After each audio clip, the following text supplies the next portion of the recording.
Well, hey everybody. It's Monday, the 19th day of May. I'm Jan Erickson, and this is As Above, So Below. Well, I hope you had a good weekend. It's getting a little cold at night. I think we're going to be good, though, to do some transplants on Wednesday. So, you never know around here. Get always at the end of the month freeze solid. So it's just kind of okay, we need to cover everything or bring stuff back in or whatever, but we'll see how it goes. Anyway, let's start today out with Sewillow. Sewillow is the 16th rune of the Elder Futhark, so it has a 7 numerology, so there's a sense of balance to this. You can see the as above, so below type of rune that this is.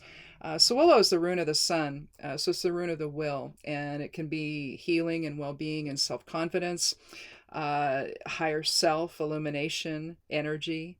But again, it's the link, the as above, so below link between spirit and form, and that type of expression. So that starts the day out on a very positive tone, doesn't it? Let's see what the Geomancy runes will do to mess that one up. Or support it. We'll see. Let's see. Put these in the order of fire, air, water, and earth. Which one is this? This one is earth. And that's fire. Oh, okay. Well, we've got via, which is means way or path. Its complement is populous. So whereas via is basically a single line essentially down, like Isa. Here you have a new direction. If you had, its complement would be 2 dots all the way down, and that'd be more of a passive influence. So via is an active influence where you're taking the direction intentionally. With populous, its complement, you would be going along essentially with the crowd.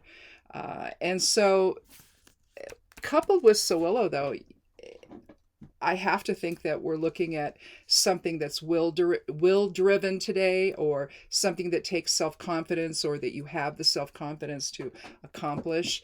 And so there could be something successful today for you, or a new direction that could be, and you have the self-confidence to move in that new direction. So we'll see what the cards have to say. I'll just shuffle this a little bit more here. I've done a little bit already before starting. Just sort of helps me get me in the zone.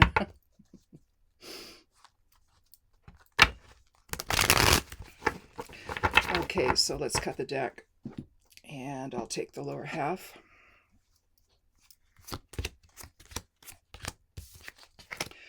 Well, what did we have last week? Well, we had the Magician last week. We have it again, and we have the Moon. That was last Monday. We had the Moon, the Four of Swords, and the Magician for the cards. And again, I think what I'm going to do is, and then we also have the Eight of Wands. So things are happening quickly. I think that I'm going to look at the Moon in a couple different ways, I think, here. But before we start, let's go ahead and let's see. Sewillow was the 16th rune from the Elder Futhark. We have the Moon is the 18th card, and the Magician is well. We had I think we had a court card, or no, we had a 4 that time. Well, anyway, the 8. We'll do the 8. Let me start over here.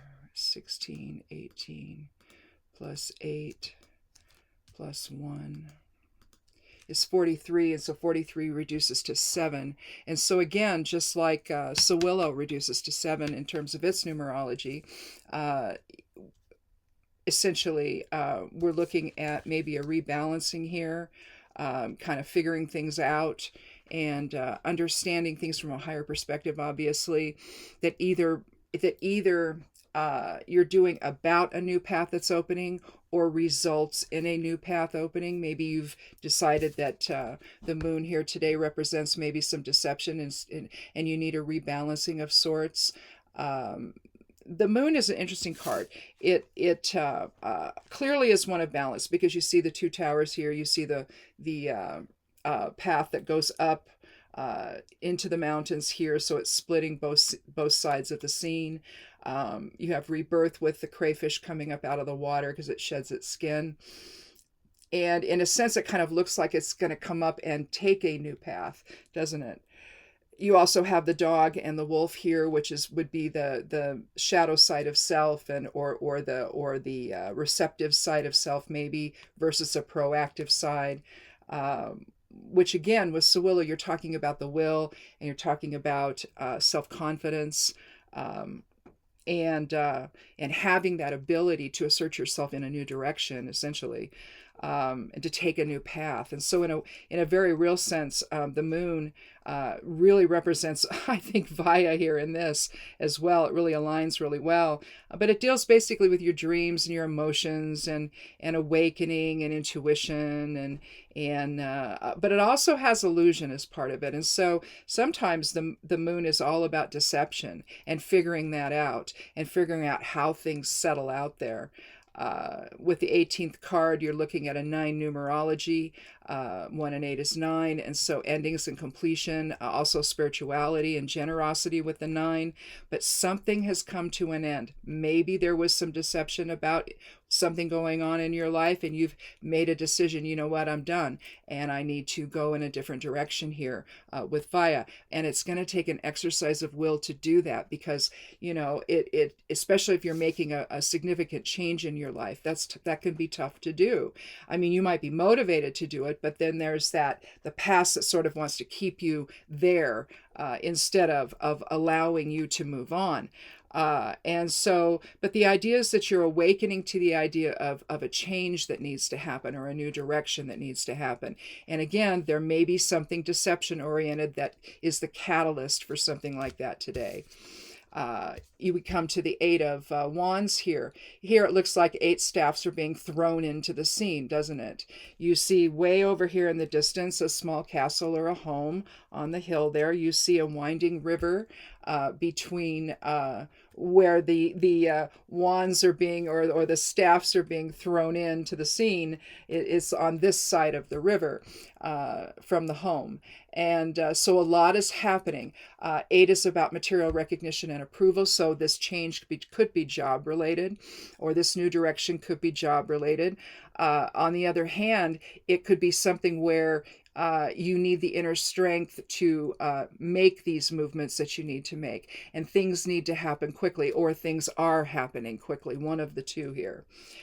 So if there was a deceptive situation where you just said, okay, I'm done. I need to awaken to a different truth here. I need to understand what's going on. I need to have a rebalancing. I need to have a rebirth of sorts. I need to invoke higher self, higher awareness, invoke the will to move forward in a different direction. There could be a lot happening as a result of that, especially if, say, for example, the new direction took you in if it is job related, and it could be something that where you have a lot of things to do to go there, to take that new position, or to open a new business or something. Whatever it is job related, it may be relocation. And so, especially given the idea of the winding path with the moon here, you could be relocating to somewhere else, and so there's a lot to do to get done so you can get there and start that new job, if it is job related. It's just with the 8 being also reflecting material recognition and approval. Somebody may have noticed, or someone may have offered you a job because they know who you are, and they know what you're capable of doing, and they know that you're going to be a positive influence on their company, or a positive addition to their company. And so from there, you manifest your new future. Here we have the Magician again, taking the as above, so below stance, raising one arm to spirit and one arm to earth, drawing spirit energy into earth awareness and physical reality. He's got his tools here on the table. Air, fire, water, and earth, if you will. They also represent the 4 suits of the tarot, which align with the different elements, the 4 different elements. You've got purity of intention here, newness and happiness with the roses, but purity of intention with the lilies. again, you've got the lemniscate. If you turn it here, you have an 8, but the figure 8 here denotes the idea that things are cyclical in nature, and what goes around comes around, and you're going to be given an opportunity here to shine, essentially, and to manifest something new. So again, with the 7 numerology for the whole reading, you're really looking at taking a step back and observing the situation, and you would do that with the moon card. You're going to observe that situation and see just exactly what it is that is that's happening, that's putting you in this new direction that you need to go, and rejecting what was for what's going to become, essentially, awakening to a new future, you could say. And again, having to take care of a lot of things to make that happen. And then when you get there, you're able to manifest something entirely new for yourself with this new opportunity or this new direction you want to take. So I don't think we need another card here. I just think it's kind of interesting that we had the moon and the magician last Monday. So, and there we had, let's see, the overall numerology there was 8 instead of today's 7. So. But again, letting things settle out to where you understand the situation with the 7, and get the bigger picture, and understand what your options are with this new direction, and take that leap of faith that you have the ability to accomplish great things, and your self-confidence and your exercise of will or invocation of will will take you in that new direction and support you on that new direction. So in any event, it's just, there just seems to be something that keeps coming into my head about deception here with the moon. So you may have just, even if it was just a matter of where you work now, you found out that they're not really being honest with people, or maybe you were in line you were supposed to get a raise that you didn't get or something, and they sort of said when you went to work there, oh, these things will happen, but now they're not, and nothing is coming to fruition. And so you just feel that feeling of, what, I don't feel like I can trust the people I'm working with, or whatever. It just feels like that to me. But I mean, it could be any number of things, really. It could be a personal situation that became untenable, due to deception, having nothing to do with the job. And then you just decided, I need to get out of here. I need to go somewhere else. I need to do something else and have something more in my life. It could be something like that for you too. So anyhow, I guess that's it. That's a quick one for a Monday.